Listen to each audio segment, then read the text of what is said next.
Right, let's get started. Hello, good afternoon. My name is George Wright. My pronouns are he, him, and I am the head of social media here at MyGWork. Thank you for joining us this afternoon. I said, if you're not familiar with MyGWork, that's perfectly all right. We're the LGBTQ plus business community.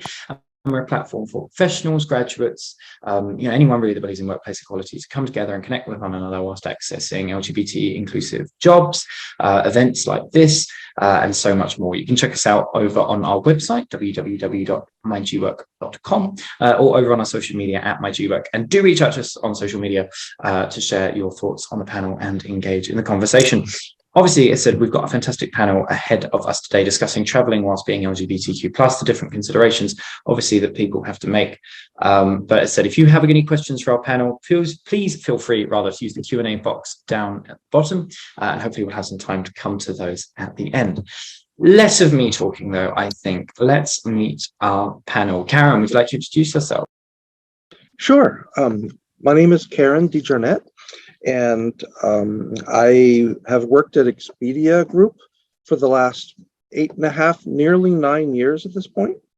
And I work in the search engine optimization organization, online marketing.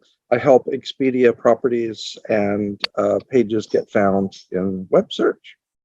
And I have the peculiar distinction, I guess, to be the first person in Expedia history to come out as transgender and transition on the job. And so that was fun. We'll get into that kind of stuff later on. But I'm so glad to be here. Thank you for the invitation. No trouble at all. Lovely to meet you, Karen. Will, would you like to introduce yourself? Sure. So my name's William Atwell. I am an associate director at Sustainable Fitch, where I'm part of the climate risk team. I'm from South Africa originally, but been living in UK the last couple of years. And similarly, very pleased to be here. And I think there's going to be a great discussion and a really interesting topic. So thanks for inviting me. No trouble at all. Before we get started, I want to say a massive thank you for the sponsor of today's session, which is Booking.com. I said they're a partner of MyGWork, just like Fitch and Expedia. And if you want to find out more about our partners, you can head over to their pages over on MyGWork. But let's get into the discussion. I'm going to kick it off, I guess, with a bit of an open-ended question, and perhaps a how long is a piece of string question. But to kick us off, what is your relationship with travel, Karen? Me first. As I said, I have been at Expedia for almost 9 years, promoting travel to all communities. I am quite old. I've had a lifetime of experience of getting around. I grew up in the Washington, D.C. area. I didn't mention, unlike Will, which was great, I am from the United States, and I currently live in the Seattle, Pacific Northwest area, just south of Vancouver, Victoria area. It's a beautiful area of the world. I think travel is an opportunity to get out beyond your little world and expose yourself to new people, new ways of thinking, new experiences. And because I'll probably get into being a bit of a history buff, even old ideas and old experiences. So I think it's incredibly enriching and it's really important. Fantastic. Thank you. Duncan, I said, do you mind introducing yourself and telling us a little bit about what your relationship with travel is? My name is Duncan Greenfield-Turk. My relationship to travel, I have been a travel professional for coming on 30 years, which is a little bit terrifying. And I love inspiring, curating and creating travel experiences for clients all around the world, both from the LGBT community and also those who are not. Excellent. And Will, what's your relationship with travel? Fantastic. And I should also just add a little disclaimer. I'm obviously speaking on this panel as part of Fitch's Pride Network, but not Fitch Group, sort of any professional capacity. Very much speaking on in my own capacity. So sure, my relationship to travel, I think, has been quite a transformative and profound one. Growing up in Cape Town in South Africa, always when sort of as a child looking at the map, it always looked like it was at the bottom of the map. So I always kind of felt like you're far away from other places. So that, I always had this interest and curiosity about the world. And when I was 12, had the opportunity to go and travel with my family to Rome. That was the first time I'd left the country where my mother was studying, and that was a sort of blew my mind kind of experience. And then I've been sort of obsessed about travel ever since. So in the years and decades that followed, certainly sought out any opportunity to study abroad, travel to as many countries as possible.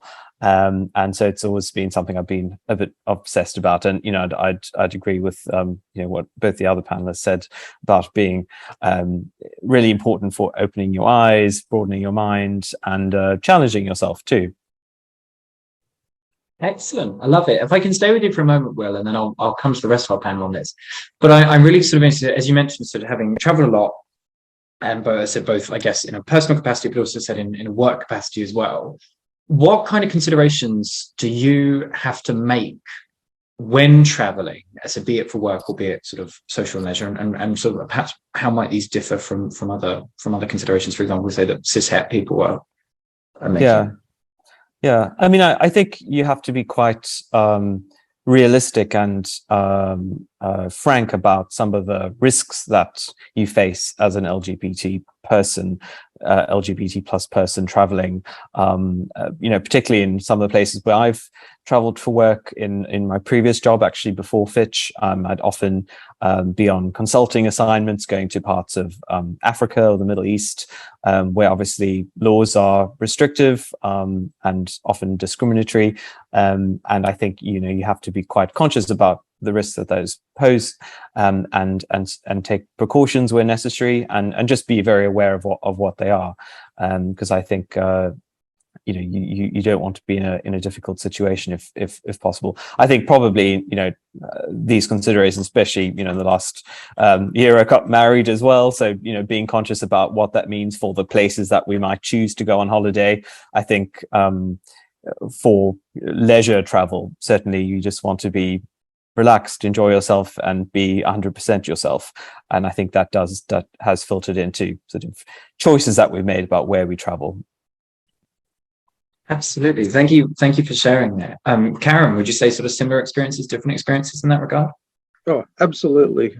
Will captured it perfectly, especially as a trans person, where we are more visible in our differences. At times, the world can become a smaller place. It certainly feels like that at times. There are locations in the world where we are definitely not welcome. There are places in the United States where we are not welcome. So I think it's really important to find a location, to find a destination, even a venue in that destination that is welcoming and a safe place to be. That's one of the things that I have fought for, because I realize that when you're out there, you're traveling, you're putting yourself out there, you're just enthralled by the world that you're seeing. You may let your guard slip for a moment, and it's that moment that you are really potentially in danger. And if you don't have that moment, that you're just constantly on guard, are you really absorbing the intense, incredible value that you can get out of travel? So it's a cautionary tale. We've had discussions at work about gender in travel that crosses over just the way women feel about traveling and the precautions that they have to make. It was very enlightening. The one last thing I was going to mention is that after we did that presentation, I led that presentation. one of the white men in our team said, I had been in the travel industry all my life, all my career, and he had never thought about the idea of when you go to a place, you have to think about how you're going to get back to your hotel. How are you going to be able to do that and what particular time? What if you are, that affects how you can socialize, how you can drink. It affects everything. And he said, I'd never thought of that. So it's really a perspective opener, and to broaden the senses for everybody that not everybody has the freedom of movement to get around and be safe and feel it. Thank you for sharing that. And, you know, I really appreciate the insight. I think you do make a very valid point. It's why I'm so grateful we can have these conversations so that hopefully, you know, people can watch it and go, you know, that's something I hadn't considered before, and sort of take that forward. Duncan, obviously in your line of work, you're helping people sort of, I guess, put their holidays together in that regard. How do these considerations sort of factor into the work that you do? Yeah, I think it's a really interesting consideration that anybody traveling needs to have. I'm a member of the community myself. My husband and I, when we travel, we often get asked, are we related? We actually both grew up in Africa. So when we go back to a particular African country, we do pretend we're brothers, just because of what the legalities are in that particular country when you travel there. So for me, I look at it from a couple of different aspects. Travel is an emotive, an important experience for everyone. Everyone should be able to enjoy it. Karen touched on a really important point there, that when our community travels, we automatically evaluate every step as we go about what would just be a normal experience to a cis heteronormative society. You know, to be able to travel safely, you've got to factor in not just where you're going, but people's attitudes and perceptions and what they're going to throw at you as well. So it really doesn't just start the moment you're on holiday, it actually starts the minute you leave the house. So it's a really important that, you know, if you are traveling, that you do take into consideration where you're going to go, what the rules are there. I mean, I love, there's a phenomenal website, which is called asherferguson.com, where you can actually find the current 203, I think it's at now, worst and safest countries to travel to in 2022. And it's a Bible for me. I use it all the time because it breaks down by laws, by customs, things like that, what is it and isn't possible when you travel. And as a community, it's sad that we have to think about that. But I'm glad that there are people out there pulling together these resources to help us travel. I had my eyes opened back in 2018, just before the pandemic hit. I went out to an LGBT conference in Thailand, and I had never really worked with many people from the trans community, but I met a phenomenal number of people at this event from the community, and I was really shocked at how difficult it is for them to travel. You know, not just to leave their own country, but obviously from a passport perspective, from an identity perspective. And you think the modern world we live in, we should be far further along than we truly are. So yeah, that's probably digressed a little bit from what you asked, George, but. No, thank you nonetheless. And it's definitely a resource I will have to check out now. When I plan my own journeys. I'm aware we seem to be having a few issues with the chat, so I shall liaise, try and get that sorted ASAP. But yes, so I said, I think building on this, you mentioned COVID. I think it's impossible to not talk about travel without taking into consideration COVID. If I can come to you first, Bill, obviously within a working environment, the opportunities to relocate between offices, what kind of impact has, I guess, COVID had on that, or even with remote working? Is that something perhaps, Will, that you've been able to use? It has actually, not moving offices. I've been, I am based in London and have been for several years now. But after nearly 2.5 years of not seeing my immediate family in South Africa, I was able to spend a couple of weeks there earlier this year, and that was really fantastic. I think it was, an enlightened policy that enables people at my employer to be able to go and relocate for periods of time for personal reasons. So I think that was very helpful. Certainly earlier this year, flying out of London, we were still wearing face masks on planes and things, so some sort of minor discomfort, but that was really kind of small issue compared to the bigger benefit of being able to see family again. So I think that was a really good experience. Excellent, thank you. I said, Duncan, obviously working within the industry, I can imagine COVID has probably had an impact on the work you do. What was that like, really, I guess, to watch the industry that you're working in have to respond watch an industry implode? I'm old enough to remember 9/11. I'm old enough to have gone through the financial crisis in 2007, 2008. And old enough also to have gone through, several other challenges to our industry. And I've never seen anything like this. This was not just a country shutdown. This was a global shutdown. We're still feeling the repercussions of that. Airlines are struggling. As an industry, we've lost so many people, so much resource, that there isn't the ability to just bounce back quickly. The demand is there.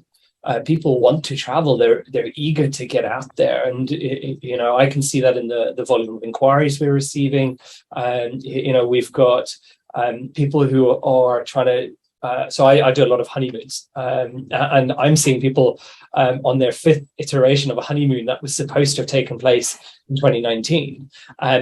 Purely because they cannot either get a flight or they cannot actually get the availability for the dates that they want. So it's just being kicked down the line. I've got one client who was supposed to be in Thailand, and we're about to look at the 4th rebooking of this particular trip. So what COVID's done is it's forced more work onto busy advisors, agencies, and we're being forced to redo a lot of work, but not make any more money on it. So we're busier because of that, and we're busy because of what's coming through. And I think the knock-on impact as well is that there are destinations that really need the business. They need people to come on holiday and be a tourist in their location that cannot do it because they don't have the resource to either their welcome flights in, or they don't have the resource to get hotels up and running, or people have left the industry. So it's going to take time for us to bounce back. And it must be, I suppose, in that regard, a bit of a stress trying to keep on top of all of the different regulations. I mean, I'm an anxious enough person when it comes to traveling anyway, then having to figure out, do I need this piece of paperwork, and have I tested for that? And, are my vaccines up to date? Things like that. It must be quite complex trying to work your way around borders and keeping, I guess, a comprehensive list in that regard. It can be tricky. Thankfully, we've got some incredible resources to hand. So I don't know if anyone in the audience has ever heard of Sherpa. Sherpa is probably the best resource, and I'm just dropping it in the chat. Just for checking restrictions. If you are someone who plans your own travel, you book your own flights, book your own hotel, always use this website just to double check, because it'll tell you what forms might need filling in. It's by all means, it's not perfect and it doesn't have absolutely everything. However, it's a good starting point.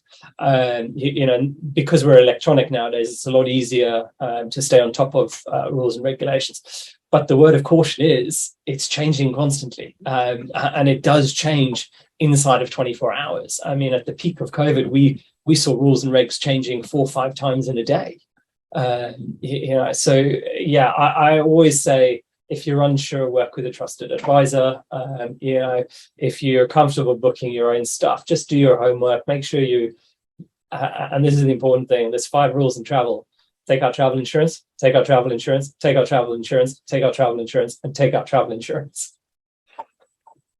Superb. If people remember only one thing from today's panel, travel insurance, everyone. Karen, would you say from your perspective in the travel industry, has this been quite sort of similar for you? And so I guess how has Expedia responded to the challenges the pandemic has thrown up? It's been quite a challenge. We have definitely seen a lot of chaotic activity related to early on governmental restrictions, in addition to people themselves going, do I really want to expose myself to this whole unknown virus? And we're still in the middle. I almost laugh now when I hear about we're in a post-COVID world. We're in a COVID world. It's not over. BA5 right now is just tearing up hospitals, but it's interesting how it's not talked about much anymore. And then there's monkeypox. I mean, it's just the world is changing, and our approach to what we want as people in our hearts, we still want that experience, that lovely, rich experience of being able to travel, get out there and socialize. But airlines are canceling flights. Hotels are not getting booked up like they used to. It's this mismatch of what people want to do and yet are not able to do or are unwilling to do. As Duncan said, absolutely, the demand is there. It's just having the ability to be able to serve that and be strategic about how to manage it. The industry is definitely better this year than it was in 2020, but even the war in Ukraine has caused some disruptions in Europe. So there's a lot that's happening. Environmental changes, the heat waves that we're dealing with. There's just a lot of things that we're in the midst of a really changing world, and how we adapt to that is still being sorted out. I really appreciate the insight. If I can stay with you for a moment, I want to look a little bit at, obviously, I said, as we've already sort of discussed, traveling whilst LGBTQ plus, be it for work, relocating, on holiday, whatever, obviously throws up different challenges and things that LGBTQ plus people need to consider. Are there any examples of best practice or things that the travel industry is doing or could do better, perhaps, to support LGBTQ plus people when they're traveling? Absolutely. Folks like what Duncan is doing is just phenomenal. They serve Duncan and folks that work with him. You're serving the community. You're presenting opportunities to go to places that are enriching, they're safe, they're welcoming, and that's amazing. For folks who want to self-serve, there's opportunities to do online travel agencies. And one of the things that are really important is finding out where you can go. We've already seen links come out. Frankly, there's a pretty decent Wikipedia page, for what it's worth, on safe cities, safe countries. There's lots of resources out there. One of the key things that we could do in the community and has been done are places like ILGTA, International Gay Lesbian Travel Association, and their partners. We have gay cities. We have tag approved. We have enormous numbers of resources. Mr. B&B is another wonderful resource for the community. And if I might, Expedia has been working in this as well. And we're really proud of the work that we've done. I'm not here to make a huge, big sales pitch, but there's a lot of resources if you're internet savvy to go out and find places to go. And if you don't want to get into that, you can call Duncan and say, Duncan, help me find a safe place to go, a safe place to be, so I can have this experience that's so important to me. Oh, superb. Thank you for that. I know you said don't want to make sales pitches. No time at the present. But Will, from a working perspective, I said, if you wanted to relocate, I guess, be it to work abroad or to move offices, is there sort of any support for that as an LGBTQ plus person? Is there sort of what does that look like, and are there any Yeah, I mean, I can't really speak to relocating per se. I think it'd be, personally think would be quite unfair to require someone to relocate to somewhere that's, actively dangerous for them. But certainly when it comes to kind of work travel, I think there are a couple of good practices that I have tried to follow in, my previous roles, just as precautions, given, as I mentioned earlier, sometimes that had been on consulting assignments in parts of the world where, being LGBT plus is a risk, and you can encounter troubles with the authorities, or just have negative experiences as a result of people's attitudes and so on. So I think one of the things that I made sure to do whenever I was traveling to one of these countries was to I'm an Irish national by background, register with the local embassy. There's usually a contact or an email you can send your details to. So I'd always make sure that the local Irish embassy, in East African country X, knew that I was there, and wouldn't be surprised in the event that there was some problem, that I might be calling them up. I think the other thing is to with your colleagues, if you've been collaborating on a work trip, make sure they know exactly where you are at all times. So kind of things like shared calendars. If you have a list of appointments and meetings that you're doing on your trip, make sure that your team knows exactly, there are addresses and phone numbers for all the places you're going. So something happens, they can at least track you down. And then also have, if you can, some local contacts, trusted contacts, if that's possible. I've always tried to make sure that through colleagues or friends of friends or something, there's at least a handful of friends of friends, or sometimes friends of friends of friends, in the city where you're traveling, that you could reach out to, who would be on your side and be an ally, if you needed that. So I think just having a list of those local phone numbers, if you can, I think that's has always given me a sense of confidence as well.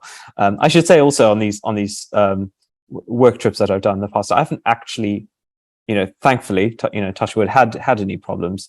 But I think taking those precautions as gave me the confidence to then actually enjoy myself a bit better. Can I add something in there? Just Please go. Which I think is so important. So before I set up my agency 4 years ago, I used to travel a lot for work. And some of my tips are always, look at what hotels you stay at, get an understanding of, are they part of a larger group, a larger chain? So as an example, Hyatt, Belmont, Four Seasons, Marriott all have a phenomenal input into supporting the LGBTQ plus community.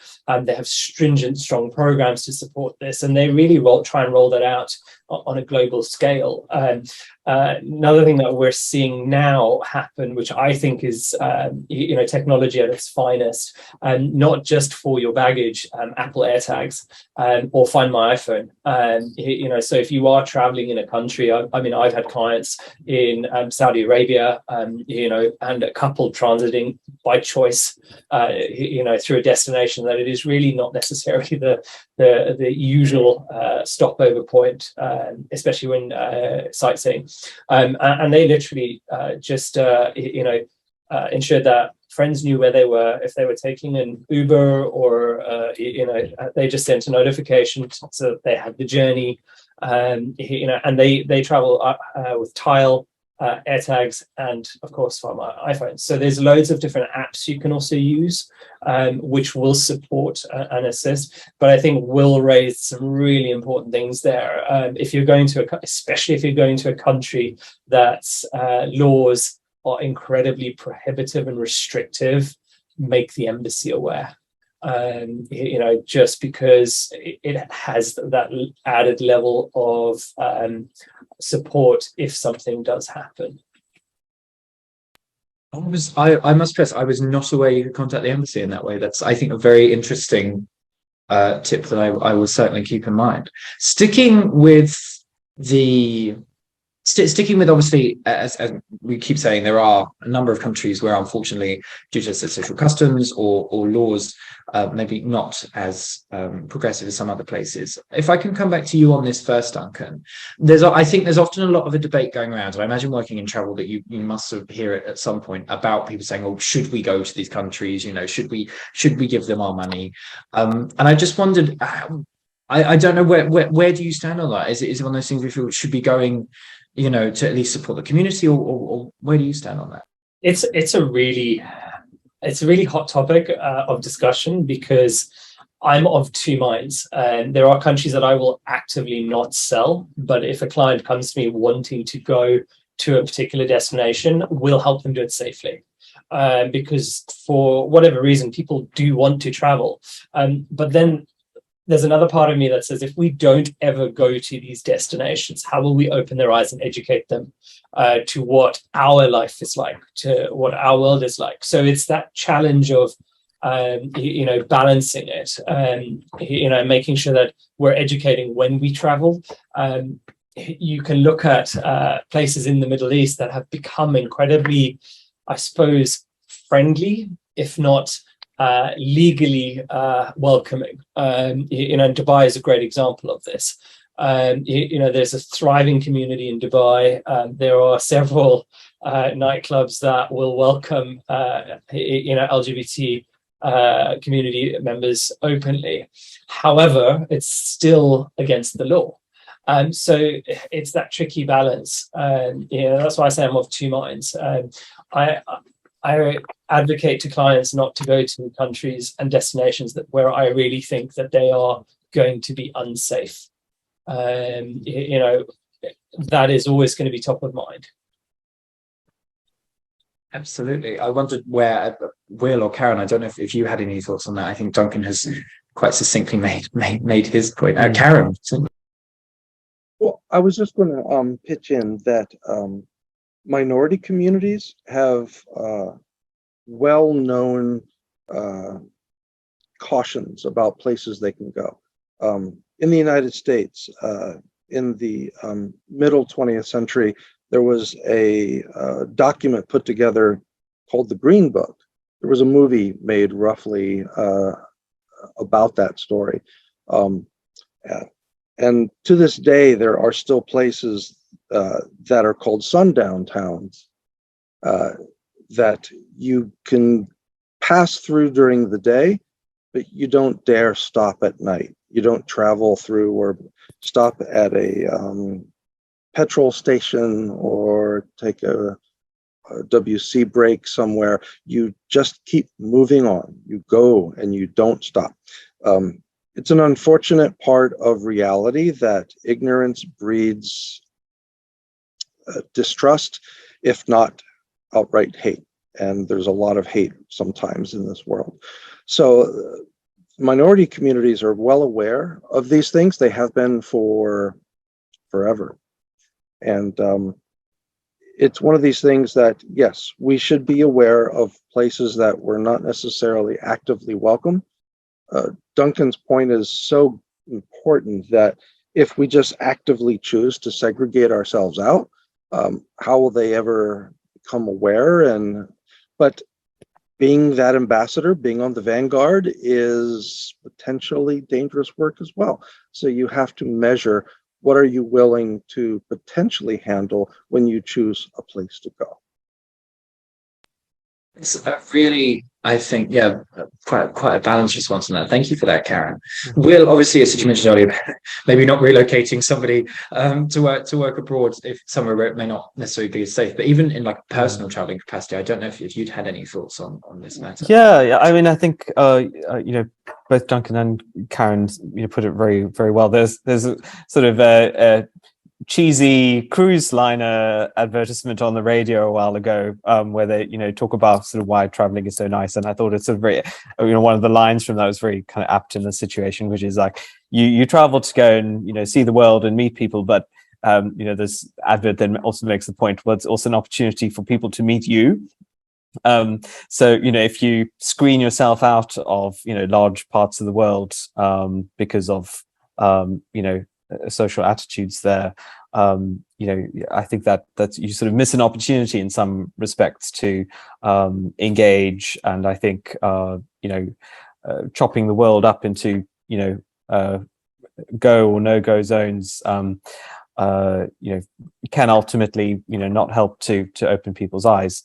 On the other hand, I totally get the point that, for it's very much a matter of personal choice. And I think there are situations where, risks are simply too great to take. So I think, continuing to engage where it's safe to do so is important. I think there's another kind of ethical dilemma there, which is also, many of the countries that are have some of these stringent laws are also those that are developing countries or poorer countries that often depend very heavily, specifically on tourism for the economy, for jobs, and so I think we have to be sort of cautious about I suppose effectively discriminating against parts of the world. If we for our own reasons don't want to travel there, that can be understandable from a personal risk perspective. But I think also we also have to balance that with the recognition that these places often depend on tourism for their economy. So we don't want to bash that too much either. And do you wonder, or do you think then perhaps that tourism and the extent to which some places are dependent on tourism can be quite a liberalizing factor in that regard? That sort of, to some extent, that places effectively then kind of realize, well, if we need tourism to sort of survive, that thus they might start to perhaps move more towards these things. I don't know if you had any thoughts on that at all. That's a really interesting point. And actually, we often talk about these issues like, anti-LGBT laws, which, range in their severity. Any anti-LGBT laws, obviously, horrible. But we tend to talk about the situation as if it's static, and it's not actually. There are countries where those laws are becoming more severe, so that's obviously concerning. But there are also other parts of the world where those laws are being lifted, and actually several, and speaking as someone who grew up in Southern Africa, there's several countries in that part of the world where anti-LGBT laws have been done away with, and that's fantastic. They at least two examples that I am thinking of happen to be countries where tourism is a really important industry, and I would expect that that might have featured in the thinking by the authorities. Do we really want to be scaring away people who could bring in foreign exchange to our economy and help us develop? Maybe there's a pragmatic element. Hopefully there's also a human rights element there as well. But things are liberalizing in some countries at least. I have a recent example, Antigua and Barbuda. Obviously, up until this year, it was still criminal, and there was a massive report done into tourism and the impact of tourism and what the LGBT community brought in terms of tourism, so much so that they have just decriminalized. So that's a positive sign where tourism can influence law. So that's why there's a strong case for supporting tourism to destinations. However, you've also got to be cautious and look at what the cultural aspect is for that particular destination at the same time, whereas they're quite westernized. They understand the Western culture and are supportive of Western culture. If you were to try and do that same, I think that same study and then try and use that same data to influence, say, a country like Oman or Saudi Arabia, it's not going to have the same positive impact. No, thank you for that. I really appreciate that. Yeah, I think you make a very good, valid point. I think we're down. I think it used to be 77 countries, down now to 69 at last I recall, where it's still criminal. So it's slow progress, but sure progress, and obviously much more progress to make. Karen, had you any thoughts on the power of tourism in that way? I think I think the real challenge is, again, whether or not you want to be the one who leads the way, who puts yourself at risk. There are times when that's an important thing to do, but sometimes when you're traveling, you just need to be cognizant, especially if you're alone for business travel or whatnot, that maybe this isn't the trip to take right now. It's sad to say that in the US, there are movements to pull back on civil liberties that have been granted to us uniformly across the country. There is regression, social regression going on, at least attempts, and it's heartbreaking.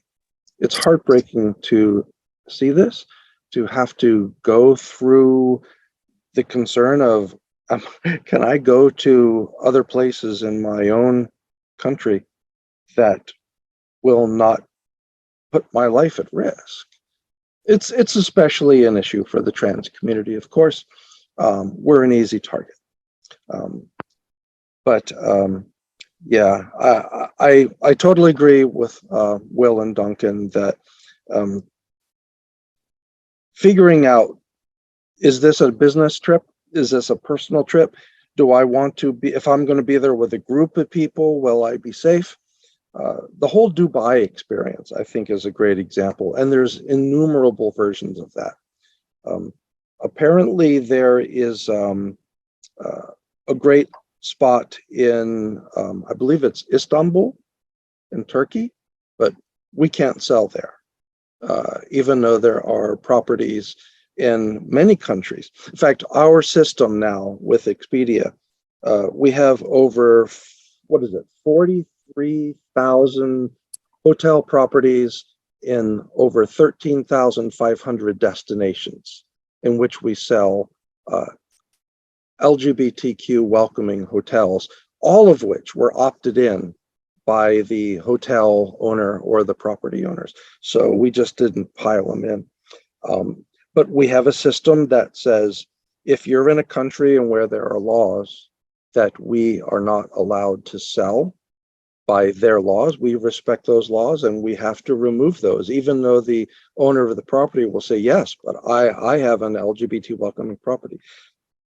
It's a challenge. I think that's where people like Duncan can go out and say, I'll tell you about the laws, but if we know there's a place here that you can go and they can find a welcoming property, even in a country that may not legally be able to support that.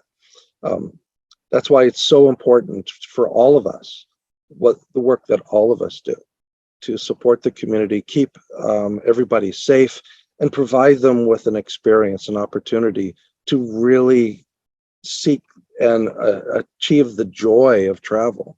Is it so enriching? Superb. Thank you for that. I it's one of those things I think that always fascinates me. So I think about the power tourism holds in that regard. To change tack slightly, I go in a slightly different direction. Actual travel, like destinations. I'm curious. I know Karen mentioned about no sales pitches, but I'm really curious for the three of you. What has been your favorite destination to travel to, your favorite place to go, be it for work or pleasure? Or Will, can I come to you first? Sure. I mean, I don't know if I'd be able to pick one. I think different places have been fascinating to me for different reasons. I've always absolutely loved Paris, although kind of sort of bit of a contradiction. It's kind of the one place where I've actually had a really horrible homophobic incident. Sort of, ironically, we've been talking about places with very restrictive laws. It's actually in Paris where, sort of my husband and I berated on the metro by a rather horrible person. But regardless, it's a city I've always loved and keep going back to. There's always new things to explore, and have very good friends there as well. I found traveling to Ethiopia absolutely fascinating, really interesting country with very unique culture and history, really beautiful landscapes, and I found very welcoming and fascinating people as well. I agree. Karen was talking about the Pacific northwest coast in North America. We've got family out there in British Columbia, and I remember visiting there and finding the landscapes absolutely blew me away. So I'd recommend that too. Excellent. Karen, your favorite place to go. That's like asking me which is my favorite finger. I mean, there's like so many places. But I have to say that one place before I moved out to the Pacific Northwest, and even subsequent to that, being someone who's interested in history and interested in my identity. My identity includes not only my gender identity, but my historical identity. Who am I? Where did I come from? Who are the people that struggled and survived to enable me to be here today? And so I love traveling to historic places. And having grown up outside of Washington, D.C., one of my favorite places in the world to go was Williamsburg, Virginia, Colonial Williamsburg. It's this enormous living history museum. It is a town that was built by the English in 1699, and it became the capital. And it is all there representing the late 1700s. You can see so much there. I know that my namesake ancestor walked through that town in 1705. And one of my favorite things to do would be to go there in the autumn when the beautiful oak trees are turning color. There's a little bit of crisp coolness in the air, to walk through the town at night and just feel, I don't know, a vibrant energy, or maybe it's my imagination, but it's just, that's the power of travel, to elicit this feeling that you can't find walking down your own street in the same time period. There's just this connection to a place. There's a connection to a time, because my family, my lineage was connected there. I mean, there's a power there, and you have to travel to get there. So yeah, Williamsburg is one of my favorite places in the world. That's really beautiful. I know exactly what you mean about sort of the vibes of traveling to places, the impact they can have. Thank you for that, Karen. I really appreciate it. Duncan, your destination of choice. So a little bit like William, I find it very difficult to pick just one destination because the world is so big. But I would have to say, if I was to choose a region, it would be Southeast Asia.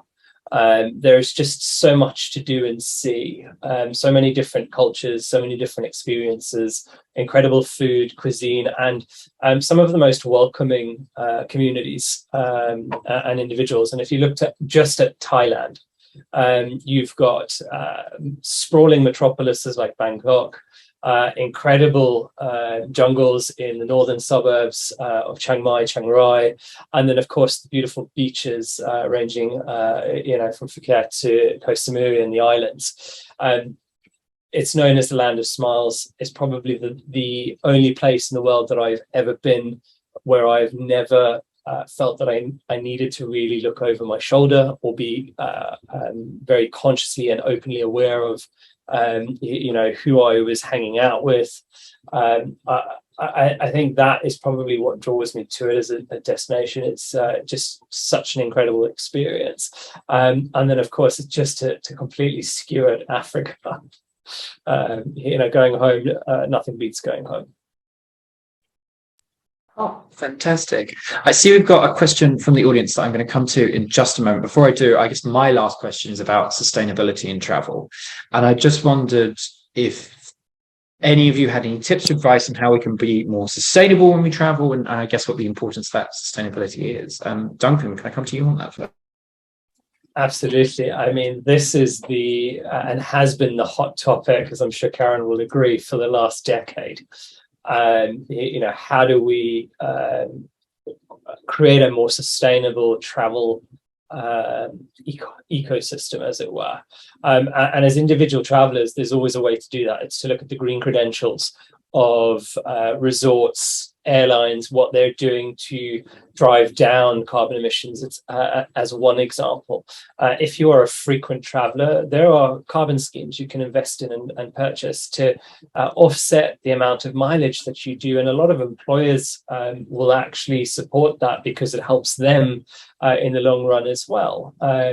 It's looking at what you do and where you stay. I mean, luxury travel is all about luxury, and so having your towels changed every single day and your linen changed every single day is a norm. But if you're wanting to do your part for the environment, you can always just say, I'm happy to keep my towel for 2 days, or I'm happy to keep the bed linen for the duration of my stay if I'm here for 3 or 4 nights. There are little small changes we can do. It's encouraging restaurants in resorts to not use disposable plastics.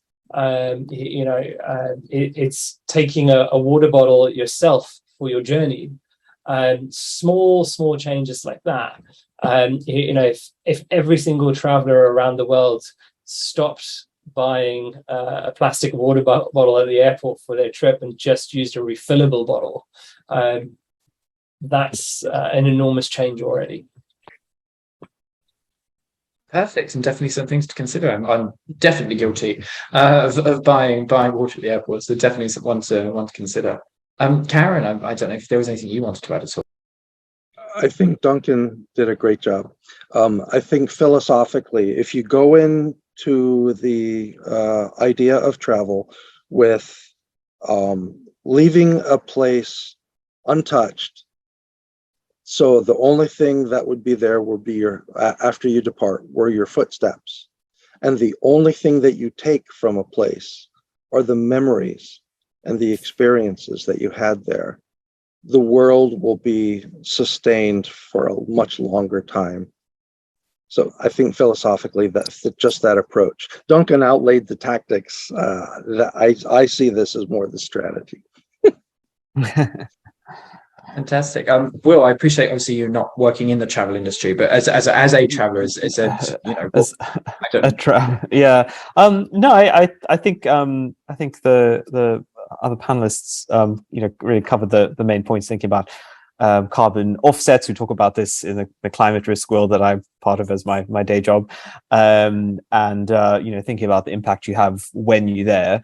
I think also thinking creatively about the kinds of trips you can have. We know that train travel, for instance, does have a lower carbon intensity than long haul flights, for instance. I see a nice luxury looking train in the back of Duncan's window there, but a colleague of mine just the other week traveled back home to Switzerland from London entirely by train, and she said it was in many ways a more enjoyable experience. Fewer queues, could sort of take her time, saw lots of beautiful landscapes on the way. So I think there are different ways to do things, and I think we can the shift to being more sustainable can also bring up some new kinds of experiences, and often a slower journey can often be a more interesting one.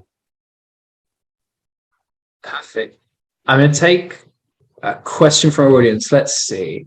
A very nice one, actually, I think, just to wrap up on. What is your favorite travel story? I suppose I will see ourselves out on that. Duncan, can I come to you first? Couldn't get the unmute button there to work. Sure. I have, I suppose I've got lots of them. I've been around a while.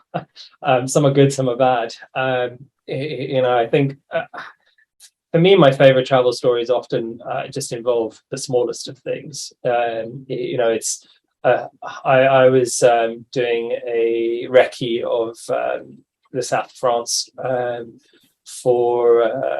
with a supplier of ours, and we were just literally on the road following a trade show for about 5-6 days, staying at a different property every single night and seeing a different property in the middle of every single day. So it was relentless. There was no breaks. And what I loved and why it's such a great travel story is they captured a moment on film at the start of that trip. So they had photos of everyone. And at the last spot we stopped, in our room was a framed picture of the start of the trip, which summed it up perfectly. It was, something so small, didn't cost anything to do, but just helped make that trip even more memorable. And then, of course, the fact that we have beautiful French wines to drink following it. Yes, that does sound like bliss. Oh, thank you for sharing. Will, your favorite travel story? Sure. I mean, there's so many to choose from. I suppose just one kind of moment maybe that really kind of got imprinted on my mind. End of last year, we took the train up to the Highlands of Scotland, and actually for a honeymoon, and staying at this beautiful hotel on a loch up in the Highlands. And literally as we're driving into the grounds of this place, which is sort of set absolutely in the middle of nowhere, it's just wilderness around, there was a huge stag just standing right in the middle of the road, almost like welcoming us to this place, completely unexpected, and it was completely magical. So that kind of got imprinted on my mind and kind of set the tone for the rest of the stay.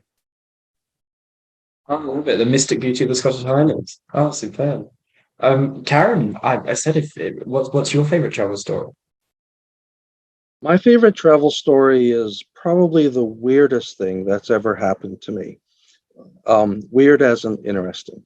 If I may indulge, this is a little bit of my history nerd part.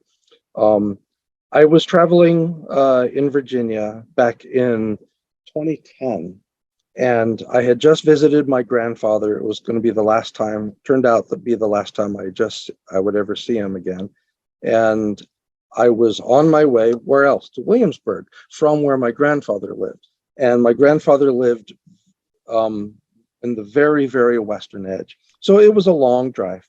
I stopped at a place called Appomattox Courthouse, which is where the end of the American Civil War more or less happened, when General Lee surrendered to the Union Army. It turned out it was the day that the surrender took place. It was April 12th. And it was on a Monday. And that day was not crowded at all. Apparently the weekend had been super crowded, but Monday was hardly anybody was there. And I had the place almost to myself. There was just a handful of people. It was this beautiful day, clear blue skies, but being in April, there was still this chill in the air. And I went out for the very last tour at 4 o'clock with a ranger and a handful of other people to talk about the surrender ceremony. And just imagine these verdant green fields. The sunken road had been completely grown over. So there was just these gorgeous green fields full of so much history. And he took us out to this plaque sitting in the middle. And around the plaque where people had stood, there was this red clay dust. And he took us out and he said, "This is the moment of the first healing of the end of the US Civil War." What happened was the Confederate Army, after having been defeated, was marching to surrender their battle flags, their muskets, and they were going to be paroled and go home. But they had fought for 4 years for the worst of causes, and they lost. They lost everything. And the final humiliation was going to be this surrender. On both sides of the road was the Union Army sitting there, and the Confederates just knew that it was going to be just a public humiliation. Well, as the Confederates marched up, this new general, who's one of my personal heroes, Joshua Chamberlain, as the Confederates in this long line marched up, he, out of the blue, called for the Union Army men to stand at attention and give a soldier's salute to their American comrades coming back into the fold. The Confederate Army was so shocked by this unexpected turn of events that they called them into order, and they all marched in a very parade style. This was 1865. I was there 145 years later on that day. The ranger was reading stories, or he was reading letters that the soldiers had written home about what they felt about this moment. And this really happened.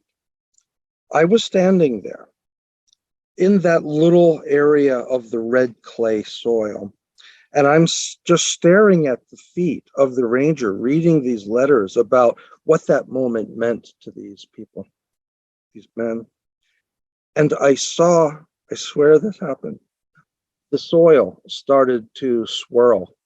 Then all of a sudden, out of the blue, a dust devil came, and just right where the ranger was standing, a dust devil appeared. That's like a mini tornado, but it was a clear day. And they're not that fast. It was maybe like 50 miles an hour winds for a flash.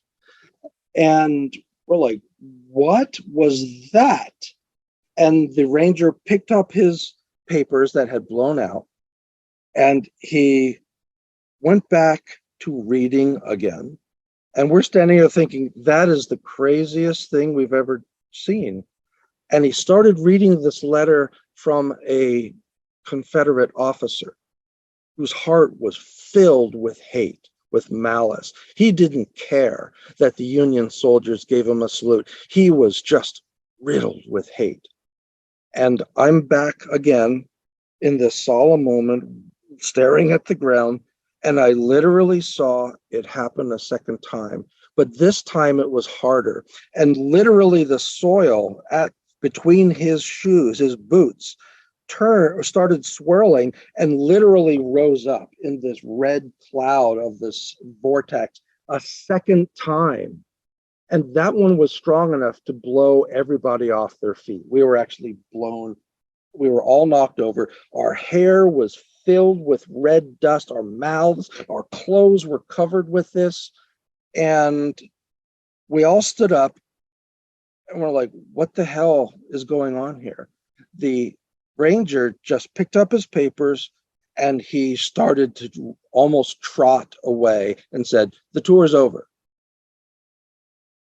I swear, it was one of the weirdest experiences. Now, I've subsequently done research about what a dust devil does, and a dust devil can appear at the differentiation of cold and warm air. All of us were huddled together in this cool air, and our warmth and the warmth of the soil in that one spot caused that to happen. But I tell this story, and people all have their own interpretation about it. It's one of my favorite stories of all time. And it's just one of these things that was just a moment that I will never forget in my life. Well, honestly, thank you. And what an anecdote to finish this panel on. It's been a real pleasure to speak to all three of you today. And we're very, very grateful for your time and your thoughts on this topic. And hopefully we've all, I've certainly learned many things this hour, and I think our audience would agree. It's been a real pleasure to talk to you. I said thank you to our audience for joining us this afternoon as well. I said we've got so many more events coming up. You can head over to find out. We've got a panel next week on allyship at the same time next week. So do go and check that out, as well as many more interesting events, workshops, and more going on over on our platform. So feel free to check that out. Otherwise, I will leave everyone to enjoy the rest of their day, and we'll see you soon. Thank you very much, everyone. Goodbye.